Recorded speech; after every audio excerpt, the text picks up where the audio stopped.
Jonas e o grande peixe. Era uma vez, em uma antiga terra chamada Israel, um homem chamado Jonas. Jonas era profeta de Deus, escolhido para levar uma mensagem importante ao povo de Nínive, uma cidade conhecida por sua maldade e injustiça. Deus queria que Jonas alertasse os habitantes de Nínive sobre as consequências de seus atos e os chamasse ao arrependimento. No entanto, Jonas não estava disposto a ir. Ele temia que, se os ninivitas se arrependessem, Deus os perdoaria e, assim, não iria punir a cidade. Com medo e relutância, Jonas decidiu fugir da missão. Em vez de seguir em direção a Nínive, ele se dirigiu ao porto de Jopé, onde encontrou um navio que iria para Tarsis, uma cidade distante. Ele embarcou rapidamente pensando que poderia escapar de Deus, mas, como sabemos, não existe lugar onde possamos nos esconder de Deus. Enquanto o navio navegava, uma tempestade violenta começou a se formar. As ondas se erguiam e o vento soprava com força, fazendo o navio balançar perigosamente. Os marinheiros aterroriçados começaram a clamar a seus deuses e jogaram a carga do navio ao mar para tentar salvar-se. Mas a tempestade não cessava e a situação se tornava cada vez mais desesperadora. Jonas, porém, estava no fundo do navio, dormindo tranquilamente, completamente alheio ao que estava acontecendo. Quando o capitão encontrou Jonas, ele ficou horrorizado e o acordou, dizendo: "Como você pode dormir? Levante-se e clame ao seu Deus. Talvez ele tenha misericórdia de nós e não pereçamos." Os marinheiros decidiram descobrir quem era o culpado pela tempestade e lançaram sortes. A sorte caiu sobre Jonas. Assustados, perguntaram a ele quem ele era e de onde vinha. Jonas, percebendo que era o causador de todos aqueles problemas, respondeu com sinceridade: "Sou hebreu e temo ao Senhor, o Deus do céu, que fez o mar e a terra."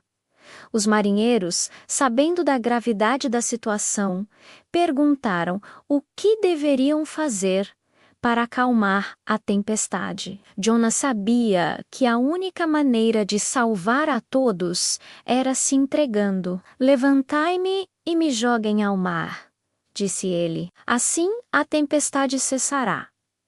Os marinheiros hesitaram, mas, vendo que a tempestade continuava a aumentar, não tiveram escolha. Com muita relutância, eles pegaram Jonas e o lançaram ao mar. Imediatamente, a tempestade se acalmou, e os marinheiros ficaram surpresos e maravilhados com o poder do Deus de Jonas. Eles ofereceram sacrifícios e fizeram votos ao Senhor, reconhecendo a grandeza do Deus que Jonas adorava. Mas o que aconteceu com Jonas? Ao ser lançado ao mar, ele foi tragado por um grande peixe, enviado por Deus.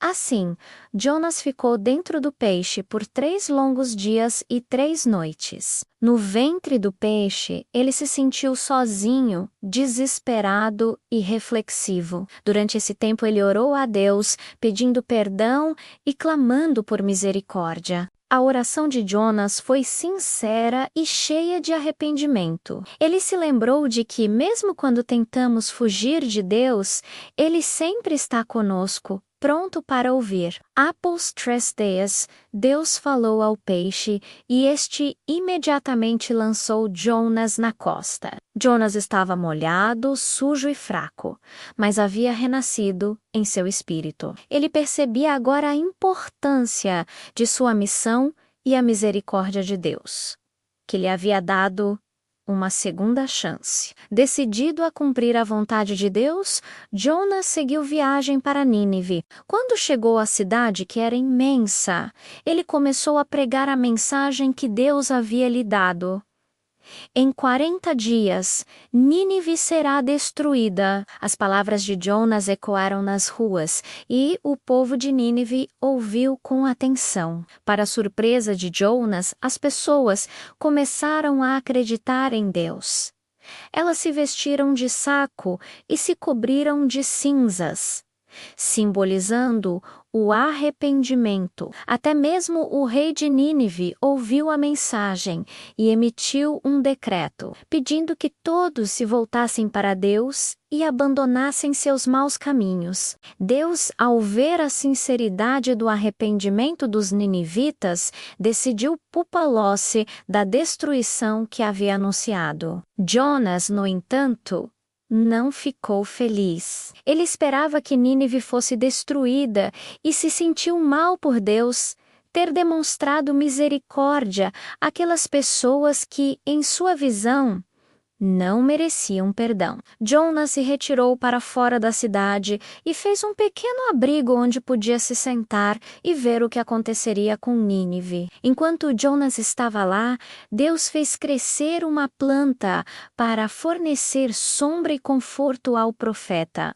Jonas ficou feliz com a planta, mas no dia seguinte, um verme mordeu a planta e esta secou, sem sombra. Jonas ficou irado novamente e pediu a Deus que lhe tirasse a vida, pois não via sentido em estar ali. Deus então falou a Jonas: "Você se importa com a planta, que cresceu em uma noite e morreu em outra. Você não deveria ter compaixão da cidade de Nínive, onde há mais de 120.000 pessoas que não sabem distinguir entre a mão direita e a esquerda?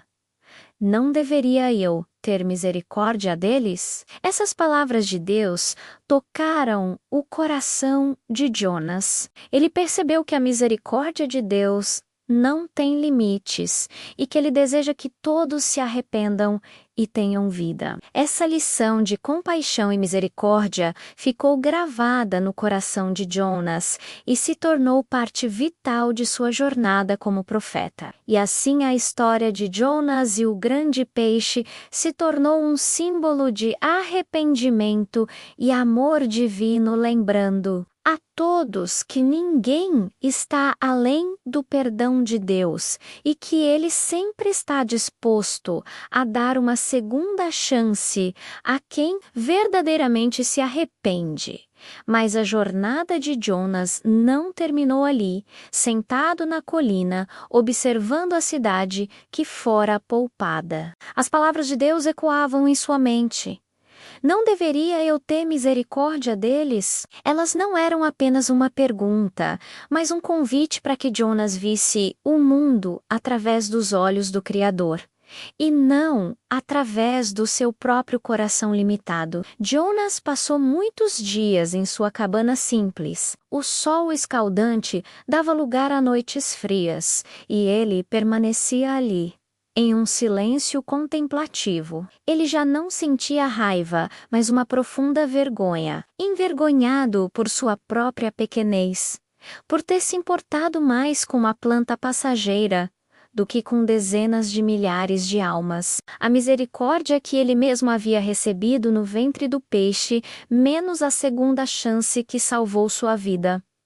Menos era a mesma misericórdia que ele se recusava a conceder a Nínive. Certa manhã, quando o orvalho ainda brilhava sobre a terra seca, Jonas sentiu um chamado no seu espírito. Não era uma voz trovejante como antes, mas um sussurro suave em seu coração. Era hora de descer da colina. Com passos lentos, ele caminhou em direção aos portões de Nínive. A cidade que ele esperava ver em ruínas agora fervilhava de vida. Crianças brincavam nas ruas, os mercados estavam cheios e um ar de paz pairou sobre o lugar. O luto e o arrependimento genuínos haviam dado lugar a uma nova esperança. Jonas começou a andar entre o povo. Ele observou um ferreiro que, antes conhecido por sua ganância, agora consertava os utensílios dos pobres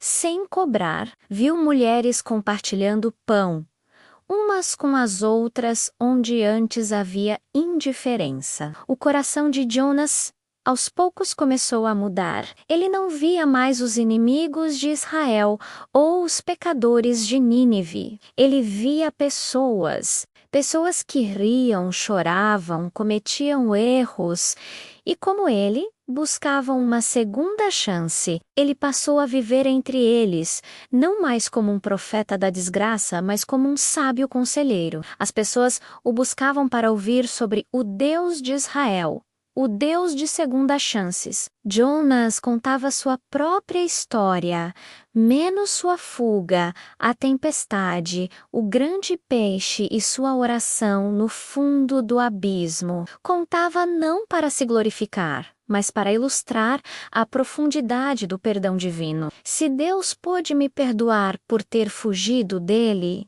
dizia Jonas, como ele não perdoaria vocês que se voltaram para ele? Anos se passaram. Jonas envelheceu em Nínive, uma cidade que se tornou sua casa. Ele nunca mais ouviu a voz de Deus da mesma maneira dramática de antes, mas sentia a presença divina em cada ato de bondade, em cada oração sincera na brisa que balançava as folhas das árvores que agora lhe davam sombra. Quando faleceu velho e cheio de dias, os ninivitas o enterraram com honras. Eles não o lembravam apenas como o profeta que os alertou sobre a destruição, mas como o homem que lhes mostrou o caminho para a vida. A história de Jonas e o grande peixe era contada de geração em geração, mas agora com um final estendido. O final onde o profeta aprendeu a amar aqueles que ele antes julgou indignos. A grande lição não estava apenas no arrependimento de Nínive, mas na transformação de Jonas. Deus não havia mudado apenas uma cidade através de um profeta relutante. Ele havia mudado o profeta através de uma cidade arrependida. Isso nos ensina que a missão de Deus muitas vezes é uma via de mão dupla. Ao levarmos sua mensagem ao mundo, é o nosso próprio coração que pode ser salvo e transformado no processo. Inscreva-se no canal, deixe seu like para nos ajudar a contar mais histórias como esta e mostre este vídeo para seus amiguinhos. Junte-se a nós na próxima aventura!